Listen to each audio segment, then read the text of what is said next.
மனிதன் இருளுக்குள்ளேயே இருக்க விரும்புகிறான தவிர வெளிச்சத்துக்குள்ள வாப்பான்னு சொல்றதுக்கு யாருமே என்ன பண்றதில்லை, விரும்புவதில்லை. வசனம் சொல்லுது, உங்களுக்கு நவமான இருதயத்தை கொடுத்து உங்கள் உள்ளத்தில் புதிதான ஆவியை கட்டளையிட்டு.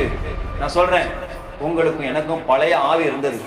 பழைய ஆவியில கோபமும் எரிச்சலும் பகையும் கசப்பும் வெறுப்பும் இச்சையும் போட்டி போராமையும் கொலை வாங்குறது, பழி வாங்குறது, திருடுறது, பொய் பேசுறது, கெட்ட வார்த்தை பேசுறது, குடிக்கிறது, அந்த பாவம் இந்த பாவம் அதே இதை செஞ்சுக்கிட்டு இருந்தோம். இதெல்லாம் பழைய ஆவி. ஆண்டவர் சொல்றாரு, உனக்கு புதிய இருதயத்தை தருவேன், புதிய உள்ளத்தை தருவேன், புதிய ஆவியை தந்து உன்னை ஆசீர்வதிப்பேன். பழையவைகள் ஒளிந்தன, எல்லாம் புதிதாயின. கூட்டம் பாவம் செய்தவர்கள் நம்ம உட்காரக்கூடாது, குடிகாரங்களோட உட்காரக்கூடாது, துன்மார்க்கங்களோட உட்காரக்கூடாது, பாவிகளோட உட்காரக்கூடாது, அக்கிரமக்காரரோட உட்காரக்கூடாது. வேதம் நம்மளுக்கு எச்சரிக்கிறது, கடவுளுடைய வார்த்தை நம்மளுக்கு எச்சரிக்கிறது. நீ நான் இன்னைக்கு கண்ணை மூடினா நாளைக்கு பரலோகத்துல கண்ணை திறப்பான்.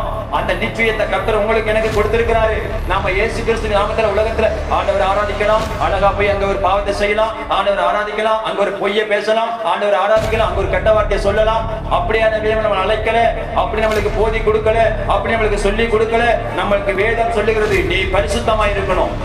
நான் பரிசுத்தமாய் இருப்பது போல் நீங்களும் பரிசுத்தமாயிருங்கள்.